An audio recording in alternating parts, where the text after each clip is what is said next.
Alors voilà pourquoi je vous ai dit que pour moi, il y a 3 causes principales qui te permettent de préserver ta foi. La première des choses, fréquente les mosquées. Au moins, alors je sais qu'il y a des gens qui travaillent, il y a des gens qui ne peuvent pas, il y a des gens qui habitent loin des mosquées, il y a des gens... Mais essaye au mieux de venir au moins une fois par jour à la mosquée. Et je peux vous dire que ça va sûrement changer votre vie si vous n'aviez pas l'habitude de venir une fois au moins par jour à la mosquée. Au moins une fois par jour. Tu travailles, salat al-isha à l'état, ou bien salat al-subh avant d'aller au travail, mais au moins une fois. Pourquoi? Parce que tu viens dans la maison de Dieu. Tu vas te ressourcer dans la maison de Dieu. Il y a des anges, al-malaïka, qui invoquent pour toi. C'est une recharge que tu fais. C'est une bonne piqûre de rappel. Et le prophète, alayhi salam, dans un hadith apporté par At-Tirmidhi, certains savants l'ont jugé faible, d'autres l'ont jugé Hassan. Il dit إذا رأيتم الرجل يتعاهد المسجد فاشهدوا له بالإيمان. Si vous voyez une personne qui fréquente les mosquées, qui a l'habitude de venir à la mosquée, attestez qu'il a la foi. Et tu vas voir que ça peut changer ta vie d'un point de vue spirituel si tu fréquentes au moins une fois par jour. Et pour les sœurs, bien sûr c'est plus compliqué souvent pour elles, etc. Ce n'est pas obligatoire pour elles de venir, mais au moins on leur dit le Jumu'ah. Au moins que les sœurs viennent au moins au Jumu'ah, participer à la Jumu'ah, cette prière qui est pleine de barakat, de bénédictions, afin d'écouter un rappel. Si Allah a voulu qu'on ait un rappel par semaine, c'est qu'il sait que l'être humain a besoin d'au moins ça. Au moins un petit rappel, une piqûre de rappel dans la semaine. Parce que toute la semaine, on est noyé dans la recherche de l'argent, les projets, ce qui est noble. Les projets, construire les responsabilités familiales, etc., etc.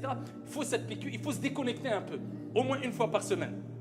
Deuxième des causes, c'est ad-du'a. Le prophète, alayhi salatu wassalam, il nous dit, la foi s'use, s'abîme dans le cœur comme s'abîme le vêtement. Demandez à Allah, fas'alullah an yujaddid al-iman fi qulubikum. Demandez à Allah de renouveler la foi dans vos cœurs. Ça c'est un des meilleurs remèdes. C'est simple. Tu dis Allahumma jaddid al-iman fi qalbi. Ou en français, oh Allah, renouvelle la foi dans mon cœur. Une fois par jour. Allez, prends ça comme une ordonnance. Minimum. Une fois par jour, tu demandes à Dieu de renouveler la foi dans ton cœur. C'est le prophète alayhi salam qui l'a dit. Allahumma jaddid al-iman fi qalbi.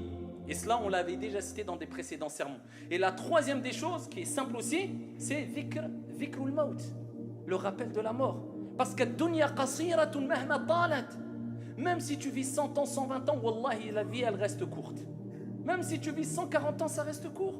Si tu enlèves ta période de jeunesse, si tu enlèves le nombre d'heures que tu dors, si tu enlèves le nombre d'heures dans ta vie que tu as utilisé pour manger, si tu enlèves le nombre d'heures que tu as utilisé dans des loisirs, qu'est-ce qui t'a resté? Qu'est-ce qu'il te reste concrètement de ta vie? Donc la vie est très courte, surtout qu'aujourd'hui le temps passe très vite. Donc souviens-toi souvent et répète ce rappel qui est al-maut, la mort.